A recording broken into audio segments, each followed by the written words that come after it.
receivers, wide receivers, and we're going to traditionally be 80% of the time we're going to have 2 wide outs. We'll get in oversets and that type of thing. But he wants 2 runners in the backfield.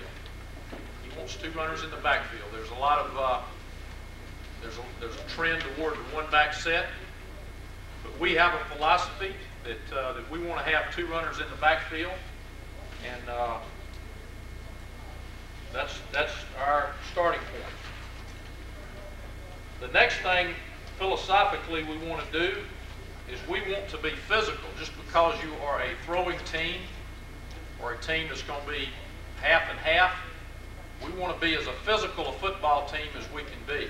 I think we've proven this. I think if you ever have a chance to play Miami, University of Miami, you will see that they are a very, very physical football team. Just because you throw the football does not mean that your receivers, that your linemen, that your running backs cannot be physically intimidating football players. And that's something that we recruit for, that we coach for, and that we strive for.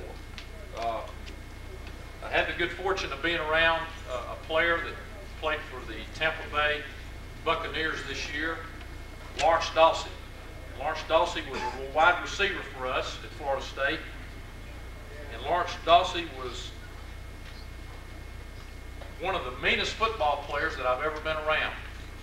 And when you get your skill players, your running backs and your wide receivers playing physical football, when they got a chance to block, when they got a chance to crack on a safety or crack on a linebacker, when they go in there and they splatter that guy, that's going to make those guys that are working in the trenches work even harder and have even more respect for them. So that's something that we work for and we strive for. So we want to be a physical football team in that respect, even though you may be involved in the passing game. The next area, philosophy-wise, is discipline. Now that's a broad word, and we all hear that. We've all heard it in athletics. In my opinion, the team that's going to win the game is the team with the best players. We've heard that. We've all heard that. But I take it a little farther. It's the team with the best players that do what the hell they're supposed to do within the framework of the system that the coach has implemented. So I think that's very important. If you teach a young man how to carry the ball as a runner, which is my job, he's either going to do it or he's not going to do it. If he fumbles the ball and you're able to look on the film, we have close-up film and wide angle and side angle and end zone, you can pretty much pick up why he fumbled that football. So if he does what he's supposed to do, then he minimizes the chances of fumbling that football. If that quarterback has a read where he's supposed to look inside, he's supposed to check this receiver here on an inside cut and go to this receiver on an outside cut, then he's supposed to do that. In fact, we were just breaking all our film down this week, and we had an interception. Any of y'all that went to the Michigan game here this fall, we got a good lead, and we got a chance to really go up early in the game. And our quarterback throws an interception inside, and as we're breaking the film down, as we were going back over here last week, our quarterback coach noticed that his shoulders were really turned. We had a slant pattern to the inside, and the tight end was in motion into the flat. He noticed that those pads were really turned. He said, well, there's no way that guy could have been looking at that inside receiver first, which was his read. So he could tell that he looked outside at the flat guy first, then wheeled inside and threw the slant a little across his body, and then they had the great linebacker. He intercepted it and ran down. But then that's going back to not doing what you're supposed to do, and it got him in trouble. So again, you've got to do what you're supposed to do, and that is our job as teachers and coaches to explain to these guys, this is why you got to do it. And if you don't do it this way, this is what the consequences are. Because most of us, well, all of us are older than they are, and All of us have been 20, 18, and 19-year-olds before, and they haven't. So we've got a little advantage on them. So do it right, do it hard, or in practice, you're going to do it again. That's our philosophy. We're going to do it right, or we're going to do it hard, or we're just going to come back and do it again. We'll script practice. We'll go into a practice session. We'll have so many plays that we want to work against certain defenses. And if we have one or two guys mess it up with the first team, they don't do it right, we come back and we make them do it right. If they don't do it hard enough, we make them do it again. If we do not finish the script, we come back after conditioning at the end of practice, and we take the whole offense and we do it again. And we get through that script, do it exactly the way we're going to do it. So we're going to work on that area. With diversification, you have a lot of offense. You have a lot of offense. And the thing you find as a coach, when you have a lot to cover, because you are accountable, you have a lot to cover, and heaven knows they run a lot of defenses out there that you have to perfect, because you have to simulate for your guys as much as you can your plays against what they're going to do defensively. So you run into a time factor there. That is the biggest problem that we have as a diversified offense. A team that's going to strive to be a great running team, and a team that's going to strive to have a really sophisticated passing attack. So we as coaches have to do a great job of making it as simple as we can. And I think we've done as good a job as you could under those circumstances. Not by any means do we have the smartest players in America at Florida State University. But we try to hone down each week what we do and pick certain plays. We have certain base plays that we're going to run every week. But we're able to go and pull from different plays and use those plays when we want to. We try to make them as close to our base plays as we can. And I think that's helped us. So we're going to try to keep it simple. Now, we have a lot of fights on our coaching staff because we'll have an idea. These three guys, it'll be a grand idea. This other segment coach, he'll get up and start screaming and yelling. But says, well, hey. He says, my guys are going to have to do all that learning, and these guys aren't going to have to change anything. So there's a lot of give and a lot of take, but I think that's important in a coaching staff. That certain times you have to give in, but certain other times you got to realize that, hey, this would be a great thing, but it might be too much for this particular segment to handle. Then you got to keep the team concept in effect and just give up a great idea, and we've had to do that. The last area that we work on hard is minimizing turnovers. Minimizing turnovers. This year we finished third in turnover ratio in the NCAA out of 103, 106 schools. Last year we finished in the top 5. We have a great defense at Florida State. We're blessed with great athletes. We have a lot of speed on offense. We have a lot of speed on defense. Not necessarily a lot of size. But our defense was a defense that took the ball away, and our offense was an offense that did not turn it over much. We had 4 interceptions, and I think we had 3 fumbles this year. We had one tailback who gained 997 yards and had 36 catches for about another 350 yards. Then we had a fullback. He gained about 400 yards and had about 35 catches. So they're going to handle the ball a lot, but we're going to work at not turning the ball over. With a quarterback, that comes back with being disciplined on your drops, being disciplined on your reads, recognizing what the defense is trying to do to you so you know where to go with the ball. With a running back, it comes back to simply, you got to catch the football. You catch the ball with your eyes, and then when you tuck it away in a manner that we teach you, and you protect the football. That does not mean you don't run aggressively. Now, what do I tell the running backs as far as carrying the ball? Basically, want your fingers over the end of the ball. Now, all these guys watch that Sunday afternoon stuff of these guys holding the ball out here like this. Well, that's not going to do it. So we want the fingers, we want the index finger and your bird finger clamped over the end of the balls, the back point at the inside of the elbow. We want that, that's going to protect the ball from a backward hit and the forward hit. If you get a hit by the linebacker. The ball wants to remain on the rib cage.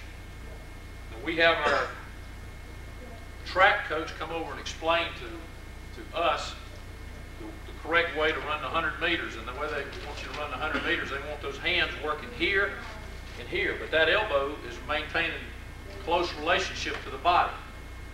So that's just the way you want to run with that football. You want that football remaining on that rib cage right there.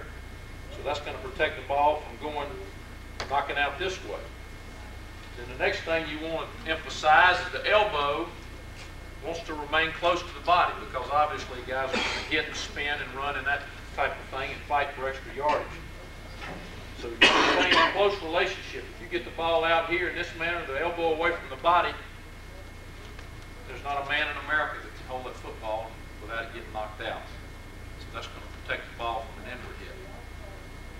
A couple of things we work on is when you're running and you're going through a couple of people, a thicket or a maze of people there, at that collision point where you're going to dip and lift and attack, you want the other hand to go over the football. And once you break out in the open field again, that hand can come off and you can use it for balance, stiff arm, or whatever you want to do. So when you get in a thicket of people, you want that ball to be here. And there's no daylight in this cavity right here. You don't want any daylight in that cavity, because if there's daylight in that cavity, then that elbow is away from the body and that ball can be knocked out. So we're going to coach that hard. We're going to coach that hard. As far as catching pitches on toss sweeps, and we had a fumble in the Cotton Bowl. We had a chance really to blow the game open, and they had a safety blitz, and we had it blocked, and it would have been a touchdown. But our tailback, he dropped the football simply because he took his eyes off the ball. The ball has to be caught with the eyes. You have to catch the football with the eyes. Fred Biletnikoff, who was a great receiver at Florida State, played many years for the Raiders, and was coaching out there, and was a Hall of Famer. He used to come back 8 or 10 years ago before he got into pro coaching and work out, and I asked him, I said, what's the most important thing to you as a receiver as far as catching the ball? And obviously, I'll get in a little more here, it's important for our backs to be able to come out of the backfield and catch the ball. He says to catch the ball in front of your eyes. He says as a batter, you don't hit the ball behind your head, you hit the ball in front of you. He says everything you do in sports, you do in front of your eyes. He says, don't catch the ball back here. I said, well, what if you put the wrong? He says, no. He says, If you ever watched him, he always caught the ball out in front of him. He said, even if you catch it in here, even if you catch it in your chest, it's out in front of you. You'd be running the balls over your shoulders. Don't catch it here. He says, go up and catch the ball in front of you so you can see it with your eyes, hit your hand. And that was his advice to me, and it's been very helpful to me coaching. Let's talk a little bit about the I formation. Florida State, we get in the I formation.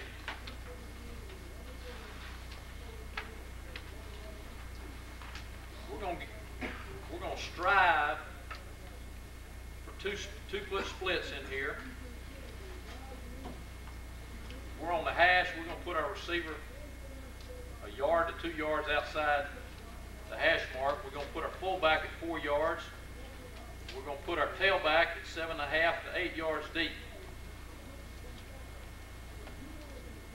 We'll vary our split with our tight end depending on some things we want to do. But we're probably going to be in that formation 60% of the time.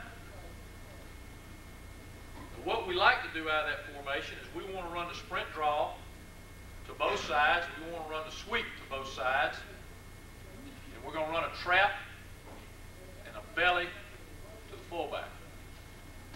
And we're going to do play action and nakeds off of every run that we have.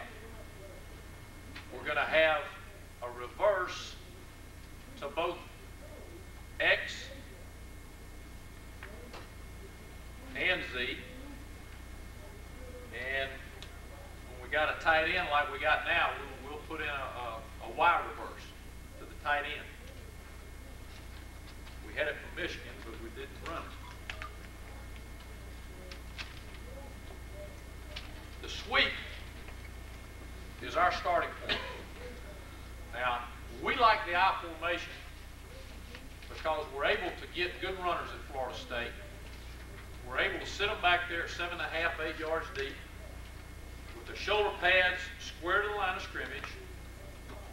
And we're going to develop blocking schemes for the sweep. And we're going to change that scheme for this front and that front. But we're going to run the sweep. We're going to turn around and we're going to pitch that ball to the tailback. Because our philosophy is if you can get that ball to a runner, get his pads going north and south, and give him some daylight, then he can make some things happen, and that's work for us. That's work for us. If you come up here, let's say the defense that we would love to run it against, would be a 4 technique. Your linebackers are here. Or we got a support here. We're coming off here with our linemen. You got a 6 technique or a slight outside shade. Pull your guard for support. Stalk the corner. Of course, the free safety is going to be their alley player in that particular defense. The fullback's going to run a track. Inside leg of that tackle, he's going to track that linebacker. That linebacker will be running that gap right there. We want to go through there and we want to cut him. Now this is one play where we're going to dictate to that fullback that we want it to be a cut block and not a dip and lift drive block. We want to cut that man and eliminate that man, and we want to block him on his side of the football. This guard's going to pull, get depth, work for the outside number of this support safety. The tailback is going to take a slow step or a drop step to give the fullback a chance to clear and the guard a chance to clear. And his read is going to be that tight end's block right there in this particular defense. This play is going to end up coming downhill and bouncing out here. We're going to get a full scoop on the back side right here. Pull this tackle right up here as a trash collector. Control these people with the naked and the reverse. So that's how we're going to run the sweep against 4 technique on the strong side. And that's when you want to run the sweep. That's when you want to run the sweep.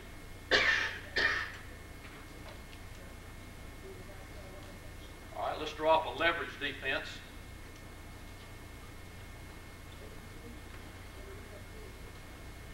So you got a 3 technique. Shaded nose. Now you got a leverage tackle. Now this guy is your curl to flat player. Texas A&M run this defense. Had a linebacker in here when God decided to create a linebacker. He drew up Quentin Coriat. That's number 44 for Texas A&M. That sucker was 6'4", 250, and he run foot to foot with our tailback. It was about 4.55. I mean, run him down like a yard dog. But anyway, probably going to be in some kind of weak role there. A defense that we see a lot. Now what you got to do, you got to leverage in right here. It's important that these people come off with a crossover step, get their pads working upfield. You can use your arms. Y'all in high school here, you can use your hands, right? Come off, get that outside hand stabbing that number, extend that thing, and drive your feet up the field. It's very, very important that we knock them off the ball and maintain contact. Maintain contact. This is not an offense. The I formation is not an offense where you hit them in the mouth and go to the ground. Not that any offense is. It's so important to attack and lock on. Attack and lock on. Keep your feet up under your armpits. You cannot play football or any other sport that I know overextended where your tits get out past you can't tackle, you can't block, you can't run the ball, you can't throw the ball, you can't hit a golf ball out, you can't do nothing like that.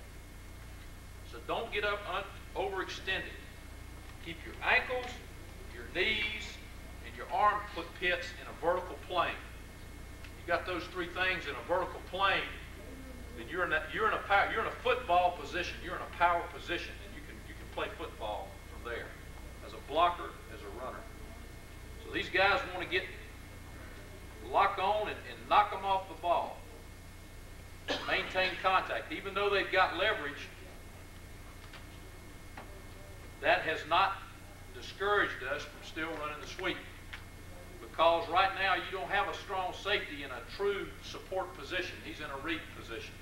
He may get good flow, but then you can do things like this if you want to keep your guard inside and that type of thing. But as a base rule, we'll just still keep him on the corner.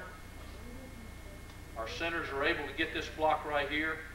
And again, our fullback is running the track. Even though this linebacker has this gap responsibility, we generally get this kind of flow out of the linebacker in this particular defense. If we get this block and this block, then we're in business. That's the two most important blocks for us in the sweep. Now this particular year, I had a great athlete at fullback, but he was not the best blocker that I've been blessed with. And I think old Quentin had him intimidated a little bit.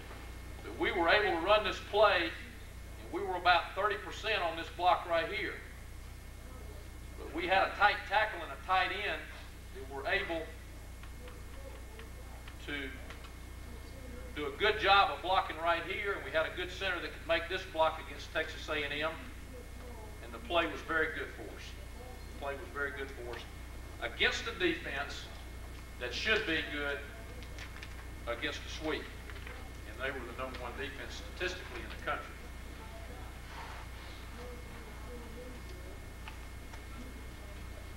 We'll scoop it here on the backside. Control that guy.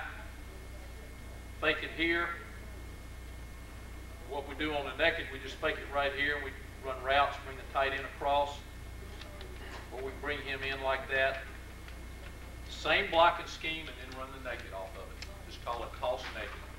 Toss naked defense.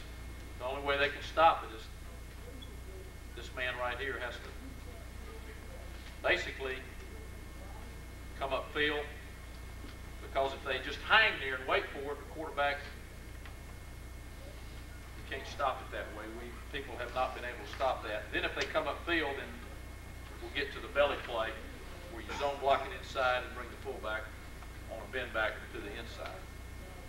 All right, let me draw up one more defense that we face, and I'm sure you do in your high schools, against an 8-man front.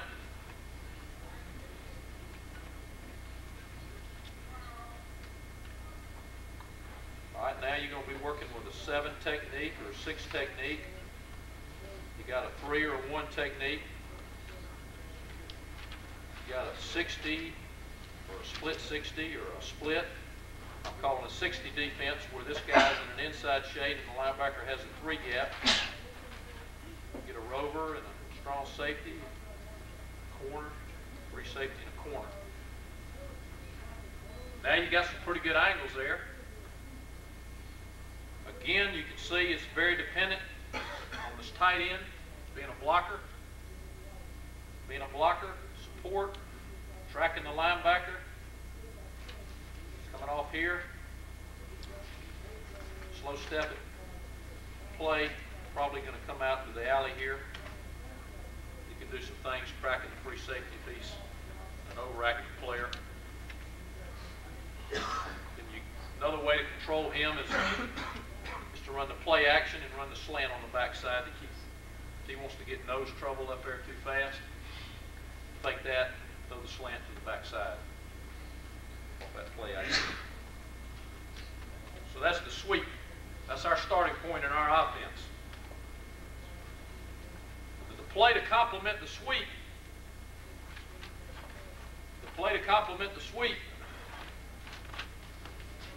is we're going to zone block the belly play, hoping to get flow out of the linebackers. Draw it up against 4 techniques.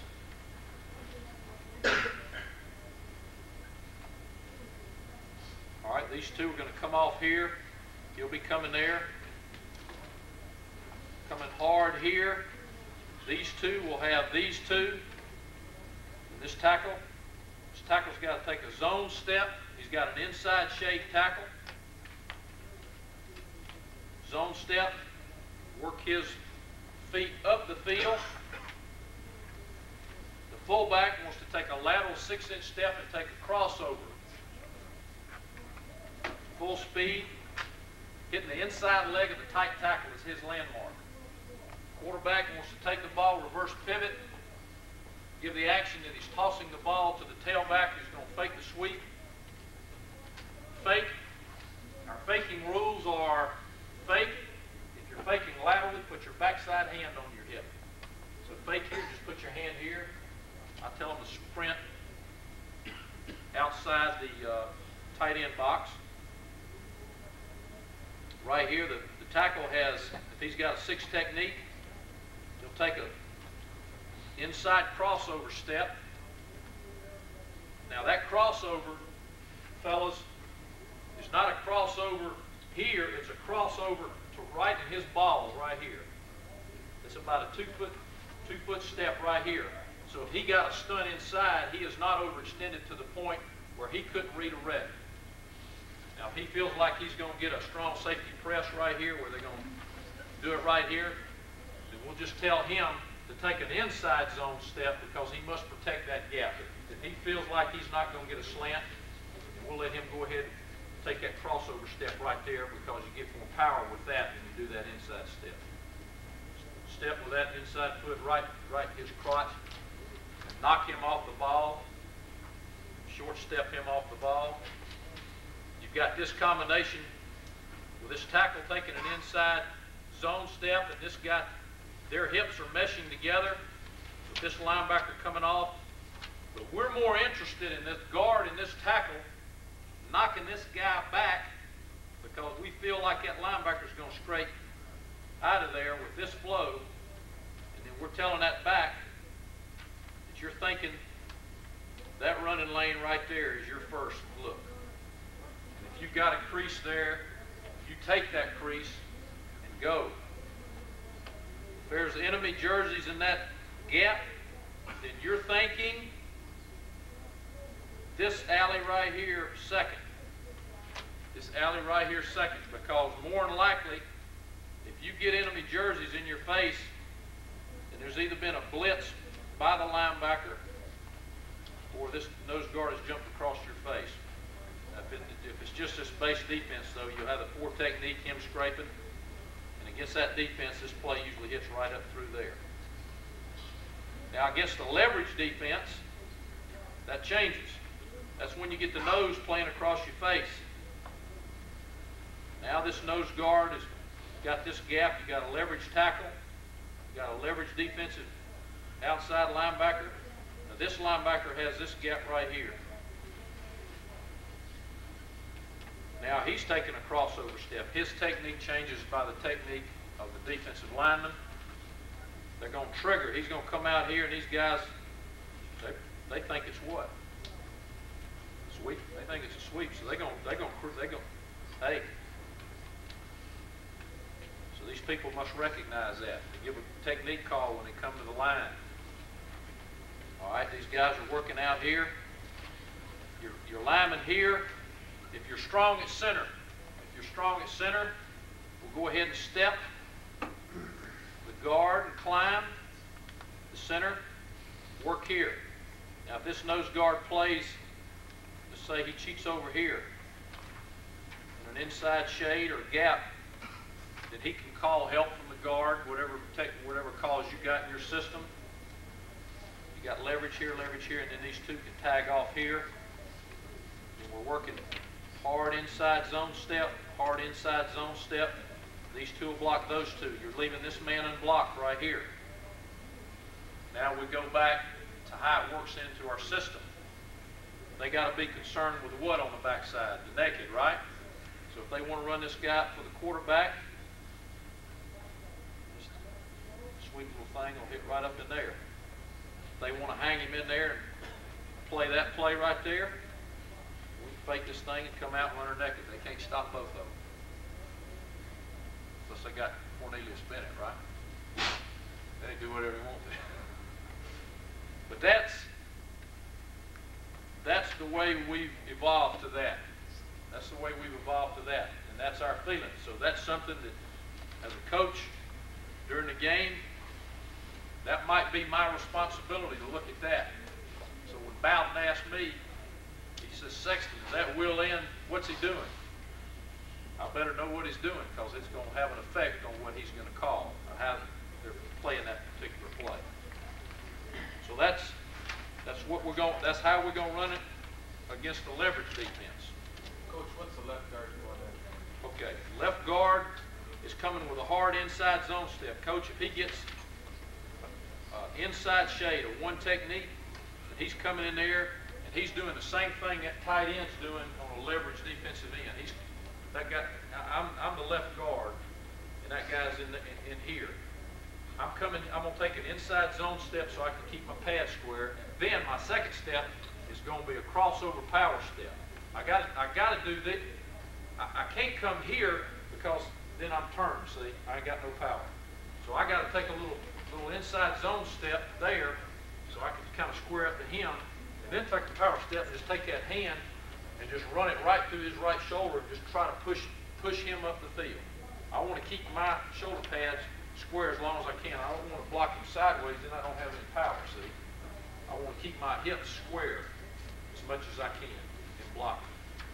If I'm blocking a guy here and he's going there, I don't have any leverage, like a turnstile. If I get squared up on the guy, now I got my power, see? Now that tackle, he's doing the same thing. He's coming down inside. So if that guy is now in an outside shade, this guy is now going to come off, the guard's going to come off here together, and then he's going to go up on that linebacker, see? And hopefully that linebacker will flow a little bit with the action of the sweep. And then those two are going to come off and road grade that guy. And they don't always get to that linebacker. I'll be honest with you. But the key is we want to block the down lineman. And then tell those backs, that's why in that next league you get $600,000 a year to run over them linebackers and make you miss them. And if you can't, then we ain't recruiting the right kind of running back. But those guys, you get movement there, you get movement there, and really on this particular defense, if you just trigger these guys outside and you get those two guys knocked or mashed back a little bit, you're going to get you. Because those linebackers, even if they're keeping their pads square, you're going to be able to run through, y'all be able to run through some arms for 4 or 5 yards on that play. And that play this year averaged 4.33. We gained 312 yards on that particular play. The sweep, I meant to give you that, by the way, was average 6.3 yards per rush. Now I do a little something else on these run stats. I do a proficiency, how often that they are good. In the field, it's a 4-yard run or better is what the standard is. Our sweep was 56% and our belly play was 60%. And like in short yardage or goal line, it's did you make it or not? You know, if it's 4th and 1, if you make it, it's 1 for 1 there. But that's what we. And that's not the best that our sweep's ever done. I mentioned to you in '87, we had some great tailbacks with a lot of speed, and that sweep was almost 8 yards a pop for us. So, but it's a great run. You get a good runner there at your school, and you feed him the ball in the sweep, and it's a good way to get him the ball 20, 25 times a game. All right, that's against the leverage defense. Now, we're not going to block that Will linebacker back there. Again, we're going to control him with the naked. This split tackle's coming hard inside, working his pads up the field. Against an 8-man front,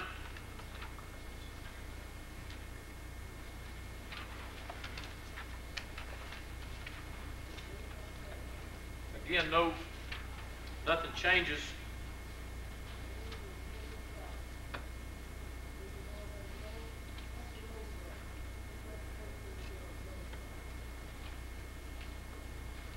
All right, now we've done this a couple of ways. If we feel like, and again, this goes back to personnel, but if we feel like we got an outstanding player here and this guy is just in a slight inside 7 technique, we will hard inside zone step him. In combination, these people right here do the same thing we did against that last defense there. Step here, coming up here, really looking for the backside. That way we can really get movement at the point of attack. Let's say if you got an outside shade, then this guard right here with outside zone and heat inside zone, so they'd end up meshing hips on that 2 technique. You had a 3 technique or 2 technique. Now if this guy was in an inside shade and he was out here, this guy would have to come here and this guy would come inside looking for the backer to flow. That's what we're going back to the premise that we want to block at the point of attack those 2 people. We want to block those 2 people and then secondarily think about linebackers. We've got to get some kind of flow here, coming at the inside leg of the tackle again. Now, where it changes for the fullback is if you get a lineman here, which they'll do out of this defense, and slant in here, then of course we're stepping the center here to give that guard some protection. If you have an 8-man front team that's doing a lot of that, University of Michigan does that out of a lot of different looks, and you got to protect that because that's fumble play. If you don't, step your center here, inside zone here, inside zone here. If you're getting a 3-guy mesh, they're coming off the football at the point of attack, and this fullback is, that guy disappears in there, then he's coming on up here behind his tackle. Then you got to get the cut off there and into place, thinking, right up in that B gap area. So that's what we're thinking against an 8-man front team. But it's been a good play against that defense too. It's been a good play against that defense too. So that's the sweep and the belly play. All right, strong. Because we flip-flop our line. I'll get to the weak side runs after I finish these strong side runs. All right, the next play that we hang our hat on is a sprint draw.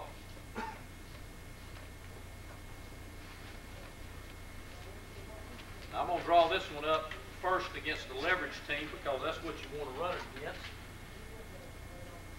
And from time to time, we'll get in an either-or situation where we'll call a play because if you got your druthers, you want to run a sweep against an inside shade tackle, right? If you get an outside shade tackle, you want to run a sprint draw.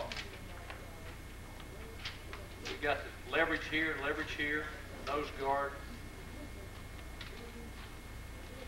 safety, corner for safety. All right. Again, we're going to set these linemen, not again, but on this particular play, we're going to set these linemen, come out of, we're not coming off with a flat back. We're coming off with the ball is snapped, we're setting. This is the sprint draw, so hopefully they're attacking us. We set. If they don't attack us, then we got a short step, go get them. We want to lift them out of their shoes, throwing our hips inside. If they're rushing upfield, then we want to take our inside arm, push them upfield. Push them upfield, create some running lanes. The fullback, as in our sprint draw protection, wants to take open step, crossover like he's going to block the end, and then he's going to climb for the inside backer. We're going to get a combination block between the guard and the center. They're going to mesh hips, and they're going to combo the nose guard and the backside linebacker. The nose guard works here. He'll come off late here, then he'll take him here. Work him there. Set back off the line like sprint draw protection. He comes in here. Keep your pad square and force him down that way. Take him where he wants to go. Set here. Probably got a leverage rusher. Take him. And again, what we want to do here is wheel this man upfield like the tackle and the tight end to the strong side are doing. The tailback's read is simply pre-snap read. Look at the tackle area. If the tackle is covered, whether in a 4 technique, a 4-eye, or a 5 technique, then I know that I'm going to be running the ball from this area back there. So that's where I'm going to run the ball. The nose guard works strong in this defense, and that thing probably is going to come all the way back here. I've seen that ball break there. I've seen it break there against a 1 technique. Against a 3 technique tackle here, I've seen it come up inside there. And then I've seen people that played a hard corner here with a real tight 5 technique on an eagle side. I've seen Dexter Carter and Sammy Smith take that thing and come bouncing down here like a marble from all the way out the backside for a big game. So that's the leverage we're giving the running back. Is once we see that tackle box is covered, we're thinking about running that ball back here. We're going to give him the leverage to run where they ain't in there. They're back. He simply is told this: if you run it out here, if you try to run that ball out here, you got to tackle that's wheeling his guy here. So if you run out here and get tackled, that's your fault. And there's nobody to block that strong safety out there in that particular defense. So that's that sprint draw against the leverage strong. Now against the 4 technique, that's a good defense to run against that particular sprint draw. You got inside shade, you got a linebacker working to that gap, you got a tight guy here. Your backer here, an inside 4 technique. But it's still an excellent play. As far as the plays that we have, it's probably our best play. And this year it averaged 7.2 yards a carry. A lot of that has to do with scheme, and a lot of that has to do with the great athlete we have here. But it does not take a fast guy to run this play. Emmitt Smith at Florida did a great job of running in college, running this play at University of Florida, and he's doing well in the I formation in the National Football League, running similar plays. Amp Lee, who's going to turn pro this year, he was a 4.75 guy. 4.73. That's the fastest he ever ran. But he had great vision. He had great lateral quickness. And he really accelerated in the hole well, and he was physically a tough kid. But this defense right here, coming here, again, this tackle's got to take an inside zone step. The fullback is now running his track with this guy being an inside shade. He'll get a call from the lineman. He'll come there. We're doing the same technique that we're setting and then pressing our feet up the field. These two still have their combination blocks. As you can see with this tackle and inside shade, it's tougher to get the cut back, but then a lot of that goes back on the talent of your tackle. This is a very important position for us. In fact, when we played LSU down there in a mud storm and a rainstorm, and this guy got hurt, and it probably had as much with us being not nearly as effective against Miami and Florida as we could have been. We were not at full strength at that particular position, and that's a very important position to our offense. But this tackle's got to come off and press this man up the field. If you get a full-blown slant, then of course he's going to step and just take him down, and the fullback will naturally see that, and the ball will end up in this area, which is not the best of both worlds, because if you have a heavy shade here, it could end up bouncing out here and there's no blocker there because you have that. But if you can get some movement upfield, you still have the same blocks by these people on the backside, and you still can get the alleys that you want there. But then on the other hand, you say, well, why do people run that defense against y'all all the time? Because the play that complements this is the sweep. If people want to play 4 techniques, that's just fine. We'll run a sweep for their nosebleeds and we'll drive them crazy with it. So, again, that's how our offense complements each other. So we can control a team with leverage and a team with an inside shade there. All right, against an 8-man front team or against a strong Eagle team,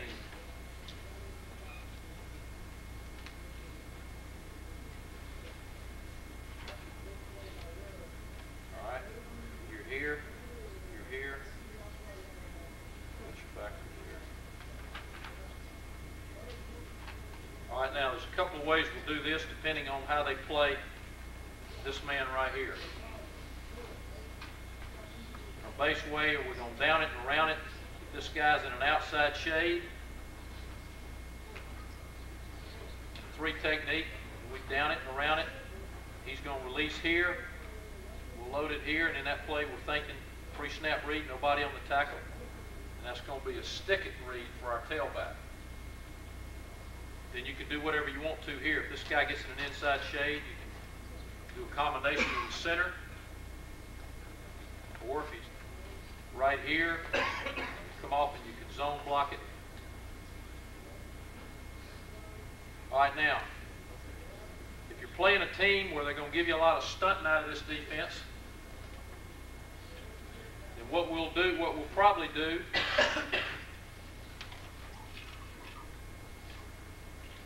some people, when you do down and around it, they bring this guy at this tight angle here to force you to bounce it. So then you can go to a fan scheme, which we have. Now they're going to set here, release here. You're blocking this man here, these two are going to combo there. Now this fullback's going to take off just like he's the same steps, no change for him. Open crossover at that end. Here, I'm coming there. Here, I'm coming here to block that linebacker. In the fan scheme, when you go to the fan scheme now, the tailback's read is that defensive guard there. Read his technique. Play is very good for us against that defense. We'll mix up how we do it. The other scheme that we've had, if we're getting a 3 technique, is we'll cross block it here, still putting our fullback on the inside of the linebacker and blocking the same on the backside. Well, those are the 3 base runs that we have to the strong side out of the I formation. Since we flip-flop, when we want to run to the weak side,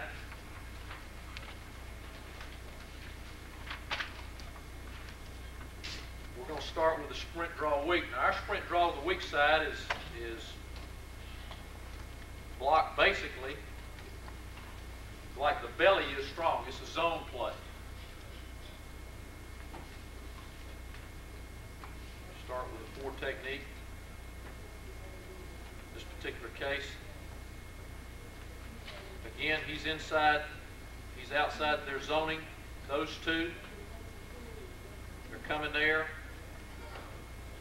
Again, it's important in the I formation to lock on all across the line of scrimmage.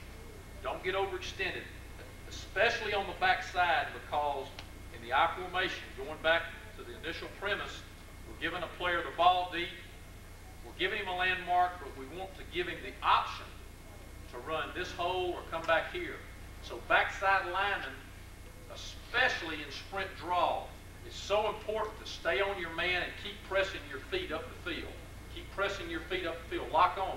Even though a guy may be working across your face between, I mean, you don't have leverage on him. He's working there and the back's over there. Well, keep taking him here. That back may cut behind you. That's so very important in our offense for our linemen to understand the I formation is not a one-shot deal. Don't pull the trigger and let your bullet run out the end of your gun. Stay on the guy, stay on the guy, stay on the guy. The play's going to come back to you. And that's so important here. You come in here, this guy's in an inside shade. Keep fighting, even though he may have his inside arm free. Keep pushing him up the field. Keep pushing him up the field. Because so many times this guy drop steps.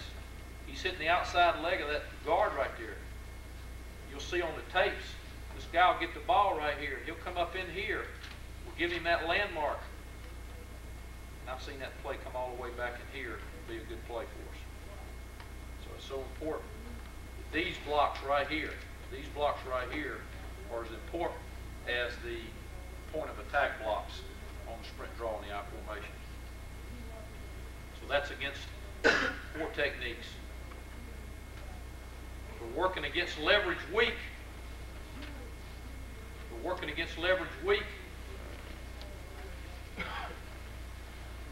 Then you're really apt to get a cut back. Nose is working here. Come in here, step in here, outside zone, pull back here. In that landmark, he's probably going to see that nose, and that thing's going to cut back there. Thing is going to cut back there, step and climb up on that linebacker. Again, it's back to that same block we were talking about, this tackle. It's back to that tackle block becomes very important on that particular play.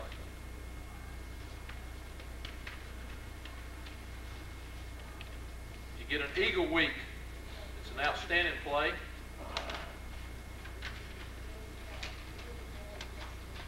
Again, you're coming here now. Your fullback's rule is going to change. Your fullback now is going to come up on the inside. You're going to block big on big. You go block big on big, here to there. And he's going to come there on that linebacker. We give the back drop step outside leg of the guard. If they're playing a tight 5 technique over here, we've gotten that play. Again, set the seed in your back's mind. Explain to him what they're trying to, how they're playing their defense. Give him some options in his mind of where he can run with the football, where they might be weak in this particular set. Obviously, in a 50 set, they have leverage on an open inside. In an eagle defense, if they squeeze down and they play this guy in a heavy 5 technique, they're vulnerable in the alley.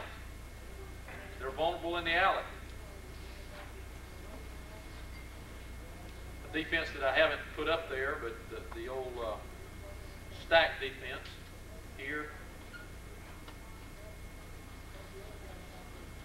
Auburn runs it, Miami runs it, we run it at Florida State. Again, generally going to be played with some type of hard corner on the weak side. If this guy plays heavy, again, you have an alley there. You got a chance to stretch this guy. Now you widen him out. When he widens out, he's not as heavy on this guy. You got a chance to get these linemen off. So you got a chance to stretch the defense there.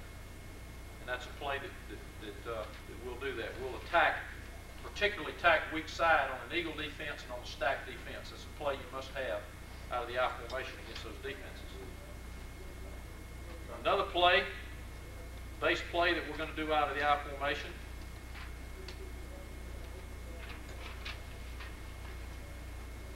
Is the sweep. Basically, we're going to run the sweep just like we run the sprint draw to that side. We're going to zone it. He's going to run at his outside hip. And again, this is going to be a cut block on the sweep. We're telling the fullbacks to cut. The attack, still cut it. Slow step it. Get the ball. You're reading that block with that fullback on that end. Stalking here, trying to get quickly out the backside. Again, particularly good against eagle defense or stack defense. They got leverage here. You got a fast flow. Come in here, angle here. Stalking here, get the pitch, cutting off on the backside. Coach, Yes, sir. is that it? 9 for 9. Well, that's the I formation. I didn't get to the 2 reverses. We'll get to that tonight. Hopefully we'll get to some of the tapes.